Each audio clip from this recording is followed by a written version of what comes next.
Hi, I'm Pafua Yang in Robbinsdale. Here's a few stories making news today. The COVID-19 pandemic has brought about a number of different changes to everyday life. Many people are working from home, children find themselves having to do distance learning, and people uncomfortable with returning to fitness centers are converting rooms to at-home gyms. Local realtors say all of these factors are impacting the desires of potential home buyers. A lot of times we would get a person with a couple of kids who would be looking at a 3-bedroom, 2-bath house, a pretty standard home. And maybe if it had an office space or a 4th bedroom, that'd be like a bonus. But now we've got an environment where a lot of people are working from home. One, sometimes both, and all of a sudden that house no longer works for them. Jerry MOSCOWITZ of RE/MAX Results in Plymouth says things that home buyers may have never even considered in February or March have changed since the onset of the pandemic. With working remotely becoming more commonplace, buyers are starting to look at bigger houses where they can set up additional office space or home gyms. There's also a geographic shift too. Because people are working remotely, they no longer feel the need to have a home close to their workplace. And if they're in a place where they feel that this is going to be a permanent change, they no longer have to worry about being so close to their work. It expands where they can go and buy a house, and sometimes it can mean going to a place that maybe they can get more house for the money.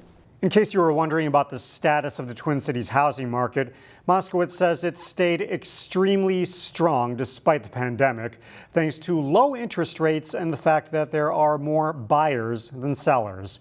According to a monthly sales report from Minneapolis area realtors, the median sales price in the Twin Cities is $313,000. Delane Cleveland, CCX News. Hello, I'm Neil Pursley, and behind me is the Plymouth History Museum.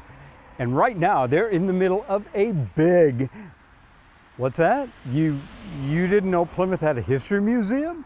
Well, the bad news is you can't go in there right now. But the good news is when they are finished with this remodel, it'll be better than ever. The Historical Society actually started 45 years ago this October.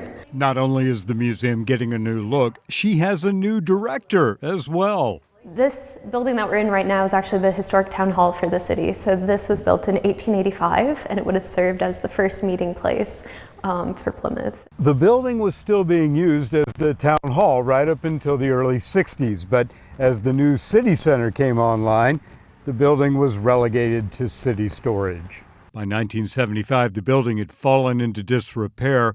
Fernbrook Lane was slated to be expanded, and the old town hall sat right in the way. That would have meant either moving or demolishing this building, and so the Historical Society formed as a way to save essentially this building, move it back, and then repurpose it as a museum. And so while it's still owned by the city, it's been used as a museum since then. Rebecca's task is to follow through on the physical restorative aspects of the museum and develop focus for the future. We're at kind of a unique point where we're reimagining what the museum could be, and so part of that was addressing some deferred maintenance, especially with surfaces like floors and walls, but part of that is also, kind of an interpretive framework, so thinking through what is the story that we can really tell here. Plymouth may hold more secrets than you think. That's what got me excited about the job, was historic site, an amazing community, and a lot of stories that should be told. Stories like Plymouth wasn't always known as Plymouth. This was originally called Medicine Lake, which some people know there is a Medicine Lake close by, and there's an actual lake named Medicine Lake, but that this was historically Medicine Lake, and nobody knows why it changed to Plymouth. It's not written down anywhere. So when can we come take all of this in? Next year, we hope to do some form of a reopening. We'll be closed in part due to COVID and in part while we kind of rework this. So yes, we're going to be doing an opening, and then the goal is to have some open museum hours after the reopening. At the Geographic Center of Plymouth, Neil Pursley, CCX News.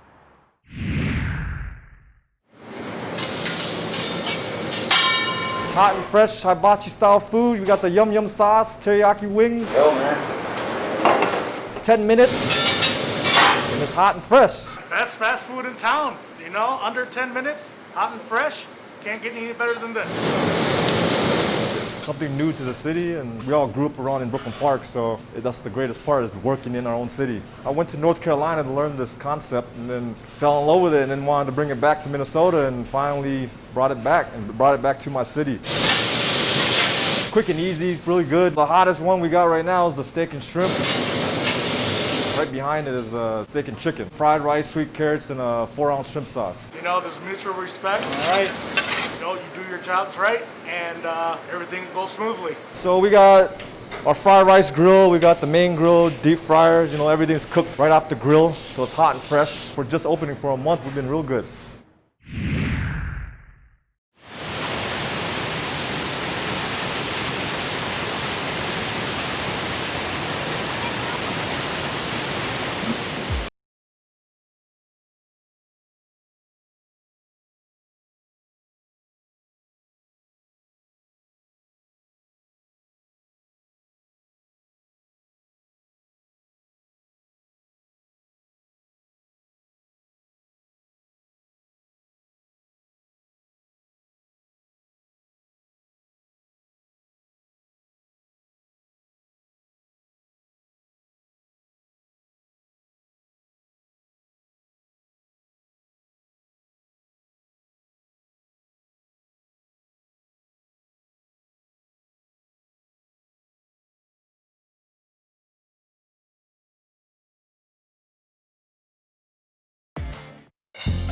Find more local news stories at ccxmedia.org and follow us on social media.